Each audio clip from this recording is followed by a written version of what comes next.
This episode is supported in part by Sacred Wright's public scholarship on religion, gender, and sexuality through a grant from the E. Rhodes and Leona B. Carpenter Foundation.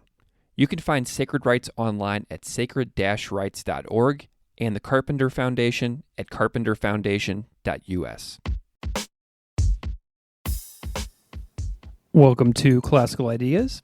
This is Greg Soden. Welcome to Season 9 of my conversations featuring cohort members from Sacred Wrights. Since 2020, I have loved discussing the diverse array of research conducted and produced by Sacred Wrights scholars, and playlists of the previous 8 seasons of Sacred Wrights are included in the link tree in the episode notes. My guest on this episode is Dr. Alexiana Fry. Dr. Fry is a postdoctoral researcher at the University of Copenhagen at the Faculty of Theology for a project entitled Divergent Views of Diaspora in Ancient Judaism. Her first book, Trauma Talks in the Hebrew Bible, Speech Act Theory and Trauma Hermeneutics, released in October of 2023 with Lexington Press. She received her Ph.D. in Old Testament from Stellenbosch University in December of 2021. Her dissertation project focused on the intersections of gender, sexuality, migration, and trauma in specific biblical texts, and she continues to explore these constitutive features in both ancient and modern contexts, including this episode, where we talk about an array of her work, including a deeper dive into an article titled Don't Feel It, Don't Heal It, Ezekiel 24, 15 through 27, and Divine Dissociation, where we talk about exactly that, but we also get into talking about Apple's TV's Severance series, which is a lot of fun. You can find her online at alexianafry.com. Please enjoy my conversation with Dr. Alexiana Fry. Dr. Alexiana Fry, welcome to Classical Ideas. Thank you so much for having me here. I am delighted that you're here. I'm wondering if we can kick this off by having you introduce yourself just a little bit to the audience out there so they know a little bit about who you are and what you do. Yeah. So you already heard my name. It is Alexiana Fry. I'm a scholar of the Bible because I have a Ph.D. in the Hebrew Bible or Old Testament from Stellenbosch University. I currently work at the University of Copenhagen, yes, all the way out here in Denmark. I'm a postdoctoral researcher on a project that's called Divergent Views of Diaspora in Ancient Judaism. So what I do, my sweet sauce, is that I specialize in transdisciplinary work, which means I integrate other disciplines into the study of the ancient past. So for me, those are things like modern migration and mobility studies, as well as trauma theory. So I've got my first book out. It uses a few theories of trauma as well as speech together in a wildly overpriced academic book. But I'm looking forward. Currently, I'm writing my second book that I'm trying to finish. That's another discussion for another day, but it's on trauma in the book of Esther. So I'm excited, and that one will be affordable. So that's great. However, I will say the main thing that I want to do here in introducing myself, listeners should know, I have 2 pugs, and their names are Cortado and Toast. And so to sort of summarize me in a nutshell, you should know that I'm the kind of person who calls them my children, like they're my babies. I'm the stereotypical white woman with her dogs. I'm the kind of person that buys them bandanas and toys they'll never actually play with and then gets offended when people don't like dogs. So I am a biblical scholar, but I'm also one of those people. So Wonderful. I have 2 kitty cats. One is Christopher and one is Eleanor, and they are you delightful. gave them human names. Oh, absolutely, yes. Yeah. And they look like their names too, in my opinion. So if they swing past my feet, I will drag them into the computer screen for you to see them. Incredible. Tell me a little bit about your academic path, right? I want to know how you got interested in pursuing being a biblical scholar as a profession. Tell me about this pathway leading to be all right, I'm going to be a biblical scholar. Yeah, it kind of happened by accident. So this is fun, but also not at all. So I actually grew up in white Christian nationalist spaces. So I still have family members that, love those spaces. And unfortunately, this is a larger conversation, but they thrive in those spaces. But I grew up in those spaces, in evangelical, white Christian nationalist spaces in the Midwest. And so when it came time for me to go to college, when it came time to choose an educational path, I knew that what I wanted to do was sing what I call sexy Jesus music for churches, right? And there is a degree that you can get at Christian colleges. I have a bachelor's in worship arts. Huh. Yeah, isn't that fascinating? I had no idea. Yeah, no. It's a music major with Bible and ministry minors. It's not so easy to be a sexy Jesus singer. It really just isn't. And I did not like my music courses. I didn't, because I just wanted to be able to sing and not think about all of the particulars, right? But I loved my Bible courses. And what's interesting about having gone to a school that on paper looks like a very evangelical, and it is an evangelical institution, my Bible teachers taught me so much. I thought I had known everything about the Bible, right? Having grown up in those spaces. And it turned out I only knew what I was told. And so being consumed by that and also not liking music, I pivoted. So I decided to get my master's, and I got what is called a Master's of Divinity, which I find to be the most hilarious title. You're telling me I'm a master of God? That's incredible. That's incredible. I was absolutely consumed with finding out more about these historical people and this historical world, and why knowing about that context and that world made what I'm currently reading different. And how do I do that active translation? How do I cross this big bridge? Even though in some places the bridge isn't that big. When you get your Master of Divinity, in most institutions, you learn the original languages. So you learn Biblical Hebrew and Koine Greek, both of which are not used anymore. So like my languages are useless in real time. So don't ask me to translate anything like in Greece or I can't do it.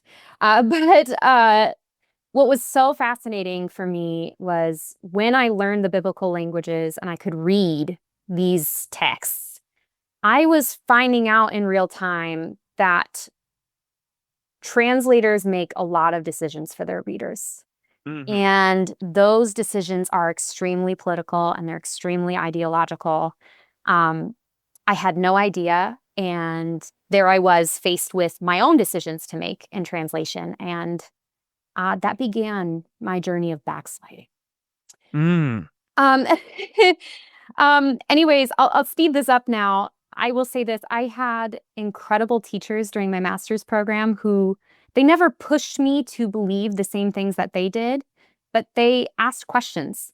And at the moment, with the frameworks that I had of knowing, I couldn't answer those questions. And so I kept looking. I will say at the very least, I was curious. And I wanted to find answers. And I was insatiable with looking for these answers. And at the same time I was finishing my master's, I was hitting the proverbial stained glass ceiling at the church I worked at. And I decided that my next route was to continue to move forward with all of my curiosity when it came to the Bible and keep going to school. I was encouraged to do that by my professors, so that was wonderful. They nudged me to check out a school all the way out in South Africa, Stellenbosch. I will just say this, the major turning point was I just got lucky. I didn't ever think I would get into a PhD program. I didn't see that as my future ever. I just didn't. And here I am. And I was placed with someone that I also didn't think I was going to work with. I got placed with someone named Juliana Claessens. And what happened was she is the head of the gender studies section in the theology department there. And she is also like one of the mothers of what is called trauma hermeneutics, which is a way to read the Bible. At that point, my world just blew open. I had no idea that these were possibilities to me. I had no idea. And if I heard that they were possibilities. I was often told that these possibilities were sinful, they were not okay, they were bad. But I was opened up to that world of possibility, and I can never go back. It is beautiful, it's brilliant, and that is, in a nutshell, my academic path. Wonderful. Yeah. Well, I do want to know a little bit about the book that you mentioned earlier. It's called Trauma Talks in the Hebrew Bible, Speech Act Theory and Trauma Hermeneutics, from Lexington Press in 2023. How have the past couple of years gone for you in the aftermath of that book's release? I'm curious about how you feel about some of the accomplishments that you have with regards to that book in particular. Yeah. Well, it's my first book. And if listeners are unfamiliar with the academic world, it's an interesting little world out here. What happens is that your book will get sent to your peers, so others in your field. It will get sent to people, and then they will write about it, and they will post this review. They will review your book, and it will publicly be viewed for everyone to see. And some people, I've read a lot of book reviews in my time, in the past 5 years that I've now been in this field. Some people are not very nice in their reviews. They're not very nice. And I will say one of my accomplishments is that I've been so lucky to have only nice reviewers. Truly. I keep holding my breath whenever I see a new review out by a peer. And I will say it's not that critiques aren't there. I've actually agreed with most of the critiques. And I mean, I don't take compliments well. So there is also that element, right? However, I think my most favorite thing about my book in general is, in order to demonstrate what speech act theory is, which is a whole thing, I actually have 2 full pages in the book of just Shrek dialogue. Fun. Just line by line, Shrek and Donkey talking to each other to demonstrate how this theory works. And I love Shrek because I'm a 90s kid, and I just thought that that was the most wild thing that I could possibly do, and my publisher didn't even flag it. So there's just 2 full pages of Shrek dialogue in my book. I have loved that it's out. On the more serious side, I'm really happy now that I'm working on my second monograph to be able to talk with myself, to be in dialogue with my past self, to be able to look back and go, oh, that was great. Wow, I thought of that. As well as go, I can do better. Let's do better. Let's do more. Let's expand upon that. Let's critique myself. It's really fun. So Yeah, well, I kind of get that. I'm working on a book myself, and it requires me to go back and look at some projects I did in 2020, 2021. yes. And it's like, wow, I said that. I thought that. That's so funny to look back on that and like have that dialogue. So I totally understand exactly what you mean, Yeah. how powerful that can be. It's so wonderful. And I think just the humility to go, oh, I can change my mind. And it doesn't have to be that I defend myself forever. Yeah. Before we move on to something you're working on right now, just tell the listeners exactly what like the purpose and summary of that book was, so that if they feel like going down that path, they can go find that book. Oh, yeah. Well, the purpose of the book was to play with sort of a central idea in trauma theory. So in trauma theory itself, one of the central ideas is that telling the truth about your trauma and telling the story to narrate your trauma is imperative to, quote unquote, heal from your trauma. But that's not an easy thing to do. Telling involves speech and communication of some sort, right? It involves narration, it involves a story. And for whatever reason, there's a little bit of a both and that it's difficult, but it's imperative. It's maybe inaccessible, but you have to do it. So I wanted to play with that paradox in that this is what we all do. When things happen in life, we all are just trying to make sense of it. When things especially if it's crisis, right? We want to have an answer to the question, why? Why did this happen? In part because we don't want it to happen again, right? When we tell a story, when we communicate, speech, narration, stories, it does things. It's not just going to be, I'm telling a story about my trauma and I move on. No, this does things. It has massive impact. And that might seem like an obvious point, but the task of the book is just to point out, like, in everyday communication, there's so much that happens. there are misinterpretations, there's intentions that might not land. Words said in one scenario should not be said in another. There's so many things that happen in communication itself, so much so that when we look at trauma and story and speech in, I don't know, a historical document like the Hebrew Bible, or depends on how you define historical document. That's an aside. But these trauma and speech are two things that are endemic in the Hebrew Bible. And if you add all of the layers of complication in communication as well as trauma, the things that we think are so simple are just not. And I feel like my book and a lot of the work that I do in general essentially tells people that their well-worn interpretations of ancient stories need to be held loosely. I don't, ironically, also provide any real solid answers. I am just honest about the reality that the things that we think are so clear are just not. So yeah, I ask a lot more questions than I give answers in the book. So if you just want some really good Shrek dialogue, as well as, you know, a lot of possibilities in certain passages of the Bible, that's what I did. So Wonderful.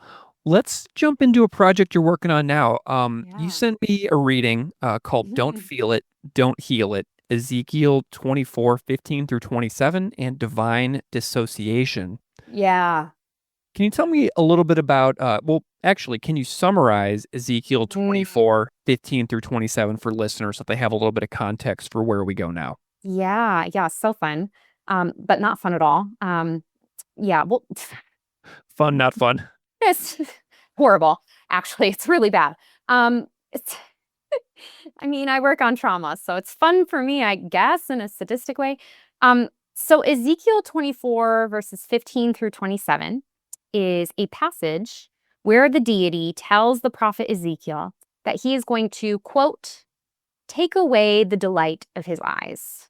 So essentially, the deity is going to murder his wife. But then the deity continues. Ezekiel, when this happens, he's not allowed to mourn. He is told he's not allowed to mourn, he's not allowed to weep, he's not allowed to cry. There are traditional mourning practices he is not allowed to do. Then the middle part of this set of verses, right, is a really interesting, like emotionless, step-by-step narration of that happening, of these events being carried out. And he just does what he's told and moves on. And since he's a prophet, the people who are around him are like, you want to tell us what's going on? Because clearly this is not just like a isolated event. That's sort of not that's not how that works with prophets.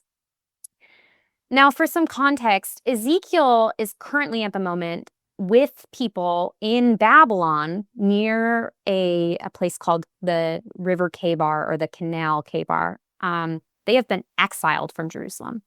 So he is with a bunch of exiles in a quote unquote foreign land, right? He has been forcibly displaced from the place that was his home, from his career, from all of it.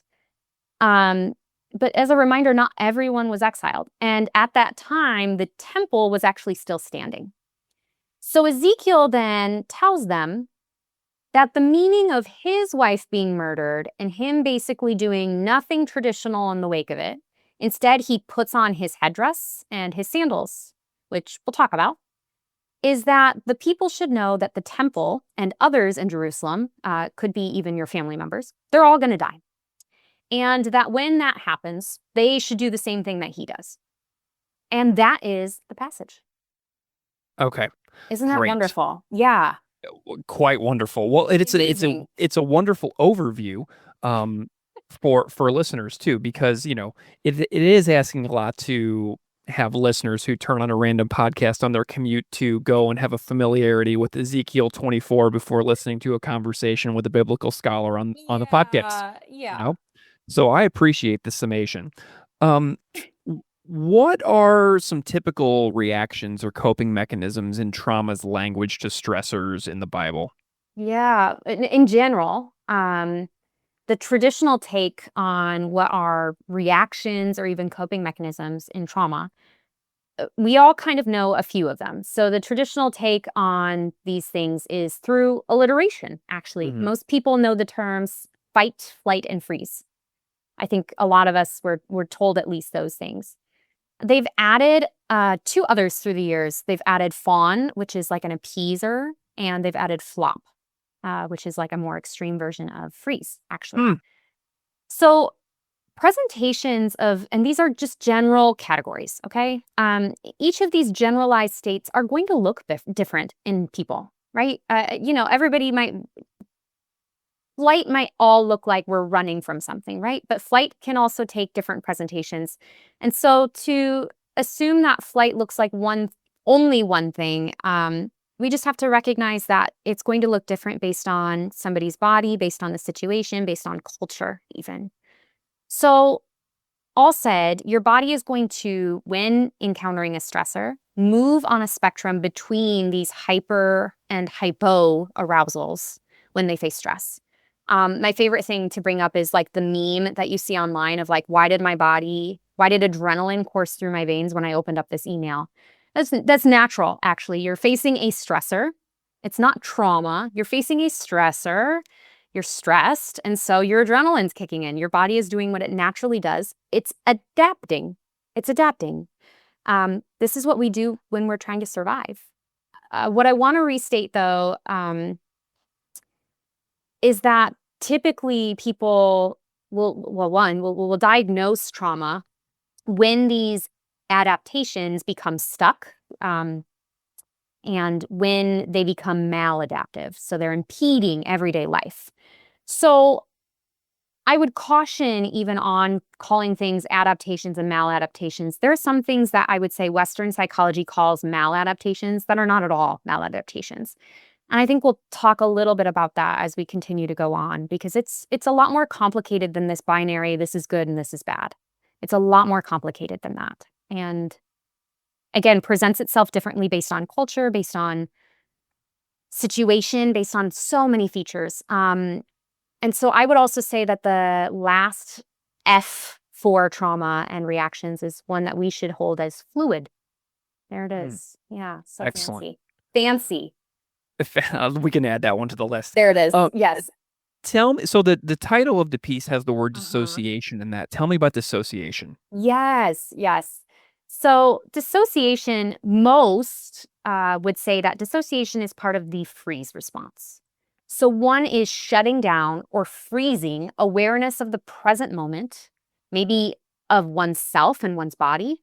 They're freezing awareness of their present moment, surroundings, or self in states of overwhelm. Dissociation provides an exit. It provides a way to escape the stressful encounter. It's a defense mechanism. But dissociation should also, again, there's that maladaptive and adaptive aspects.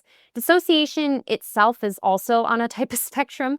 For instance, daydreaming is dissociation. And a lot of us daydream.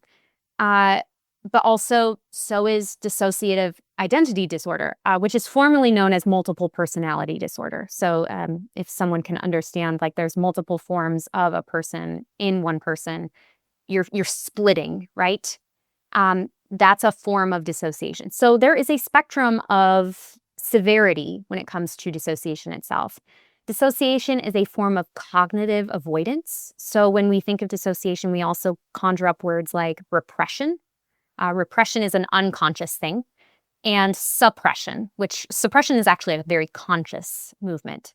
But both of them are cognitive avoidance mechanisms for, again, survival. These are survival mechanisms. These are what our body does naturally most of the time to survive.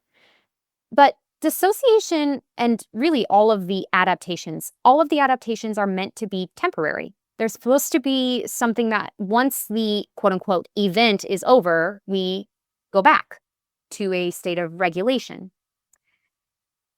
But some folks, many of us, it's not so temporary.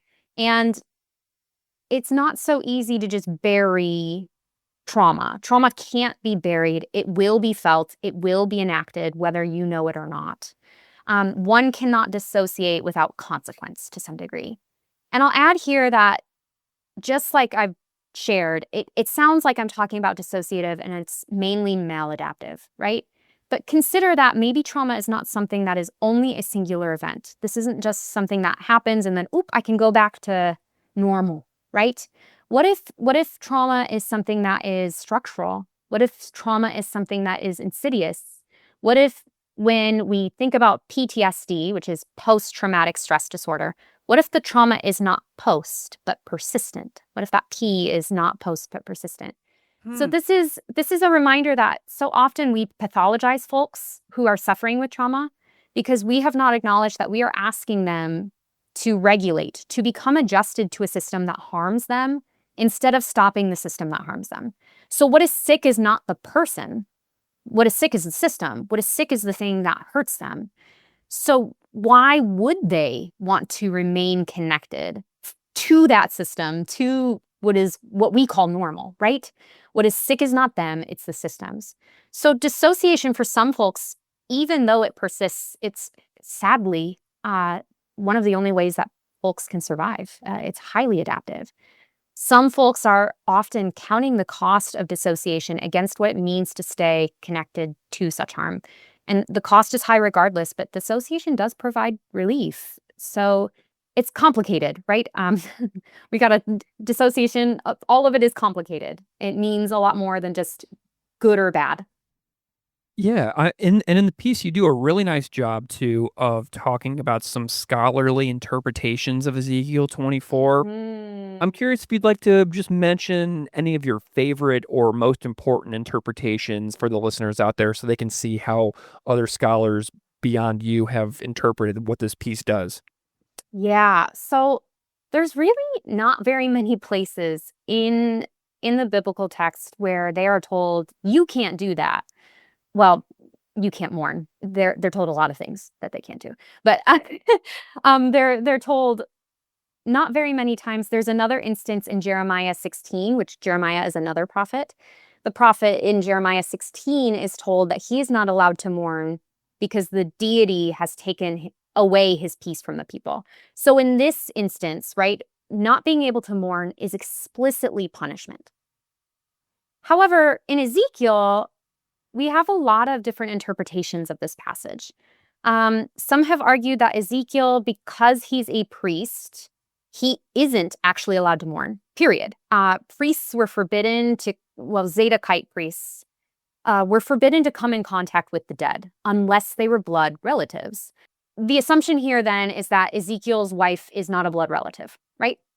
So therefore, this is an entirely normal thing. Ezekiel can't mourn for his wife because it would entail contact with her corpse at burial, and that's not allowed. That's a really lovely way of spinning it, but okay. Others have argued that the dissociation, and I'm calling it dissociation, I'm calling what the deity is saying to Ezekiel an enforced dissociation.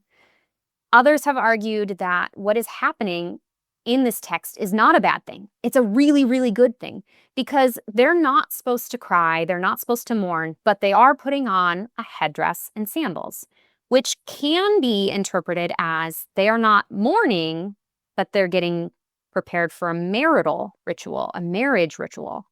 And so there is something about them doing a completely paradoxical action in this space, not mourning, a marital ritual, in which the exiles are disconnecting from their past and their kin and those spaces so that they can become and transform their status into the chosen elect. So they are disconnecting from those people over there. They are bad. We are now the chosen elect. So no, we don't mourn. We're celebrating, actually. They're creating new habits and rituals in this space. I find that also interesting. It's an interesting take. I think there is part of that that's happening, for sure. I'll also just add last, others have argued that the text is actually saying that they are allowed to mourn after the events happen. But what is being prevented is a petitionary mourning. So there are multiple passages in the Bible where you can start the mourning process for a death that has not happened. so that you can convince the deity to not carry out the bad action. And so essentially what's happening, some people argue, what's happening in the text is Ezekiel and the deity are telling them, you can't stop this, don't. They're then able to do it after the death happens, but not before, which I think is confusing based on how the passage itself is laid out. Again, a lot of these interpretations are really convenient, and they absolve a lot of the weirdness that we feel about what we just heard, right? It makes it, oh, okay, well, then it's fine. And I'm looking at this passage and going, even with some of these interpretations, I don't think it's okay. I don't think all is well. So I'm just not so certain that a lot of these interpretations hold, which is why I offer another one. I love that. Well, it's the conversations, the scholarly Yeah. conversation that takes place over years and years and years in the literature. Yes, truly. It's We're all great. just fighting with each other, and nobody knows that we do this with one another. It's so fun. It's really lovely. So you start the piece in a gripping way as well, because you drag pop culture into the conversation in a wonderful way. You begin the piece by discussing Severance from Apple's original TV Yes. show. The show is insanely popular. I've seen most of the episodes. How did you get to connecting Severance to Ezekiel? Yeah, so I wrote this and the second season hadn't come out yet. So it's a little bit more, it's a little less comparable. Season 1, Severance. Season 1, Severance, maybe. Season 2, definitely not. Season 2, it's a little more complicated, although it would be fun. I love Severance. I'm chronically online, and I love pop culture. So it is what it is. What's even more fantastic about the word severance is actually that the word dissociation itself comes from the Latin root words meaning to sever, to separate. So that felt really convenient, right? But I made that connection in part because I think even the concept of dissociation sometimes can be unfamiliar. And part of the work of making what can be confusing sometimes to people who might not know a lot about trauma theory, and I only give a few pages. You get a word limit for some of these things, okay, people? You get a word limit. That's difficult. But if I can connect it to something that people might know, if I can give them a form or frame of reference so that they can go, oh, that's similar? Okay. I can make a little bit more sense of what she is talking about in the next pages. That's why I brought Severance into the frame. These are some spoiler alerts. So for listeners who haven't watched Severance, here's some spoiler alerts. Just fast forward through these pieces because you should just watch Severance. That is my pitch. Or read Ezekiel 24, same thing, right? So Mark Scout, the main character in the book, Mark Scout, the main character in Severance, he thinks his wife is dead. And so he also thinks that he's making a very rational, logical choice to actually sever. He wants a break from the grief he feels after Gemma, his wife, is dead. And what's fascinating through even just season 1, it's even worse in season 2, but the big power, Lumen, is actually fully in control. Mark doesn't have all the information needed to do such an activity. He's being manipulated. Gemma's not really dead. And so this is very complicated, right? But it is this fascinating frame of reference in which they sever. They're innies and outies. They're actually two different people. And so although different, Ezekiel's wife is killed by the big power, the deity, right? And I would argue Lumen likely also killed Gemma, but Ezekiel's wife is killed by the big power, the deity, and Ezekiel is also told to dissociate, to sever. He is forced to sever. He doesn't choose it in the same way that Mark chooses it, even though Mark doesn't really choose it, right? But I just saw some similarities. It's nice to have a comforting frame of reference, even though none of this is comforting. And what's deeply ironic is I would use the show Severance to dissociate myself. So amazing. Full circle. So many little points of connection there. So Mark Scout, as you said, chooses a time in his life where he can escape mourning, choosing to not mourn, basically.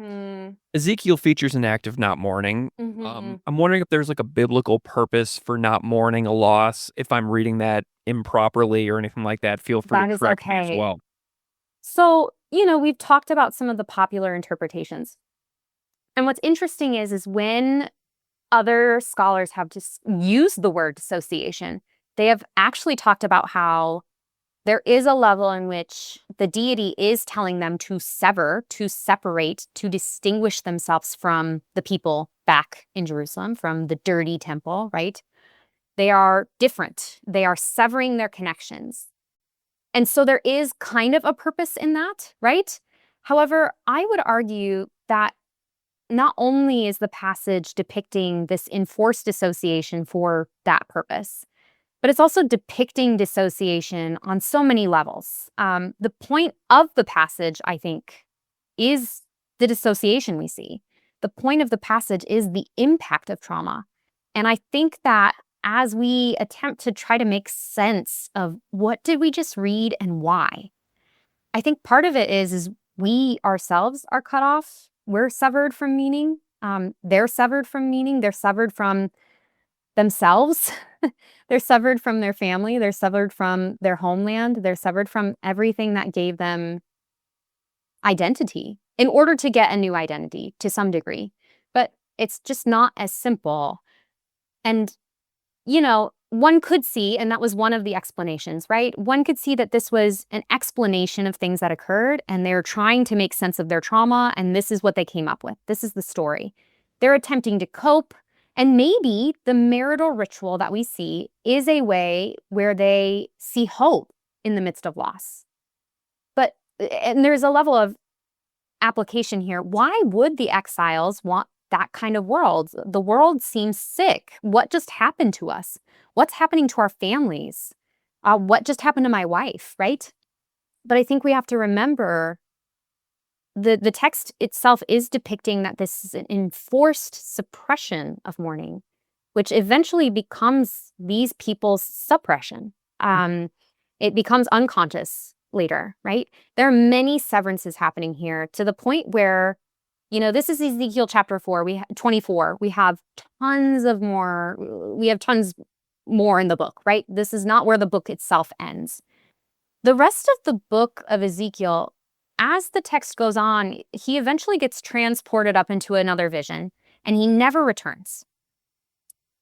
The book of Ezekiel ends with him in a literal fantasy vision land. He has visions of these beings who cannot disobey, which would be really fascinating because then it would mean that exile could never happen again. Oof, thank goodness, right? And there's also a new temple because the other one has now been destroyed, and that one can never be unclean. So it can't be defiled. These things can never happen again. Everything that was out of control is under control. But the reality is this is not reality. He is lost forever in dissociation. He is fully his innie, in the words of Severance, right? To translate that, right? He is fully his innie. And so the point of what I like to talk about when I'm doing trauma interpretations of texts, because it is one thing to say, oh, well, of course he's doing X, Y, and Z. There's a lot of bad things happening. It's another to talk about the processes behind all of this and why these things are done and for what purpose and what stories, again, what does this do? So what does it do to recognize that he is enforced to sever himself on many levels? And he never returns back from this vision. We never have a return trip. What I love the most about your piece and pieces like yours from other scholars of religion is that it takes something which is so old from so many thousands of years ago and makes it and spins it and interprets it in a way, and I don't use spin negatively there. No. but it interprets it in a way that people living now who are like driving around in like their Toyota Highlanders on interstates and using iPhones, and it interprets these texts in a way that people now can look back and make connections to something that has been a part of their lives through many years of like, religious practice or curiosity or whatever. So I just love that it ties us to now to that. Yeah. That's what I love so much about it. And that's why I like what you're doing so much. Let's chat a little bit about public scholarship, if we will. If we can. Sure. You are part of a Sacred Rights public scholarship training cohort for academics who try to bring their work to a wider audience in a more public-facing way. Tell me a little bit about your purpose and thoughts behind why you want to do that. So, I think what's beautiful about what you just said, too, is that likely for listeners and even for myself, what I loved first and foremost about the training that I received is that when I try to tell people about the work I do, it gets messy really, really quickly. And Sacred Rights helped me clarify. How do I discuss the work I do, and how do I communicate why it's important? I think when people hear the word biblical scholar, they think of something in particular. An image comes to their mind, and it's likely something fairly cookie cutter. It might be something that's like, oh, this person only trains pastors and in a particular way. They do certain religious things, blah, blah, blah, blah, blah. And when people find out that biblical scholarship can look so diverse, it can take a variety of forms. It can even be relevant. Goodness gracious. That's crazy.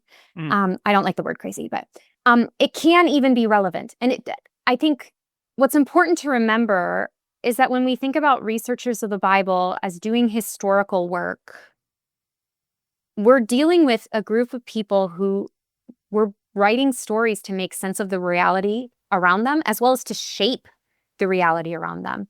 And if we just look at that and take it on surface level and even contextual level, without making sense of why people do those things, what are the processes involved behind those things, we just miss the humanity of these texts, of these ancient texts.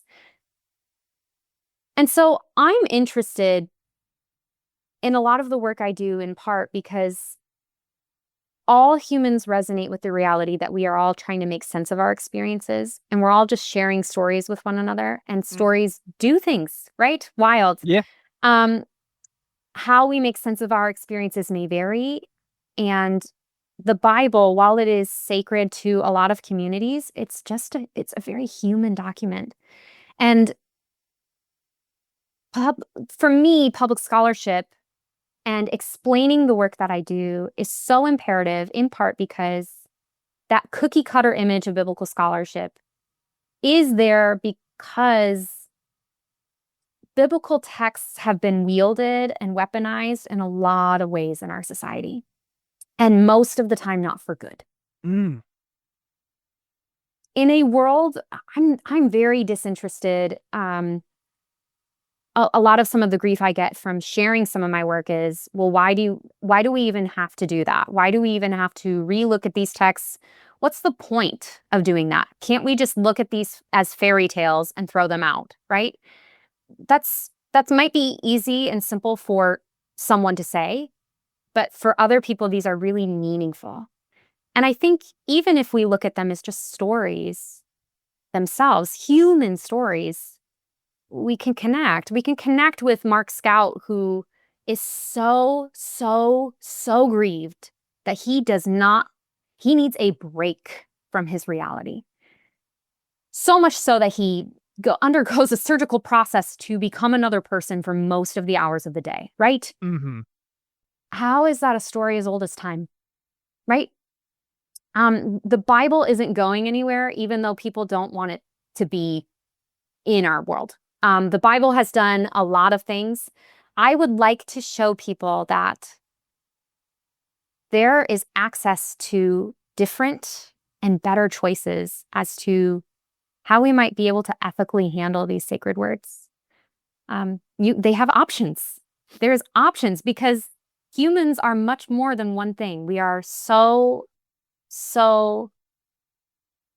we're myriad, right? There's so many elements to being human. And I think if we can see the humanity in some of these texts, we can interpret more ethically. In a practical way, what are some of your specific goals? Do you have any places you want to publish or places you would like to appear if you had a pie in the sky? Get everyone to choose exactly what you do? Pie in the sky. Well, currently, I do a lot of just sharing some of these choices and showing folks on the World Wide Web, specifically like TikTok and Instagram, Awesome. through Reels, through TikToks. I don't know if I'm saying that correctly. That's very embarrassing. I am in my 30s, so there it is. I try to just make people aware that these choices are available to them, right? Because again, you read a passage, regardless of if you're religious or not, you read a passage and you think it just says one thing, or you hear someone else communicate to you and it's how I even said it at the very beginning. I only knew about the Bible as much as I had been told. And I want people to know that there's not just one way to read the Bible, to interpret these ancient sacred texts. And I think that would go for even many sacred texts, not just the biblical ones. They have options. My goals are to make sure that people are aware that they have a choice. There are choices. There's not even just a yes or a no. There's not oh, this says this, then we throw it out. Or well, this says this, then we have to do this, and we have to do the same thing that we're doing in today's society. You have many, many choices. And these are really good stories. They're wild stories. But I've always been just so, taken with them. I've been taken with them. Is there a place where people who are listening can follow along with your work if they want to know more about what you are doing now and in the future? Yeah, so I am on the TikToks. The TikToks. I am on TikTok and I am on Instagram, where I try to post very regularly. Currently, I'm doing a little series on queer interpretations of the Bible. Oh, fantastic. And it's amazing. Again, there are so many options available to us that are not just like, we're imposing this onto the ancients so that we can do whatever we want. I don't know why I did the voice, but some of them are inherent in the text, which is beautiful, right? And again, stories are pluriform. Stories are polyvocal. Stories land differently with different people. And so, here are your options, take them or leave them. And I give those options online.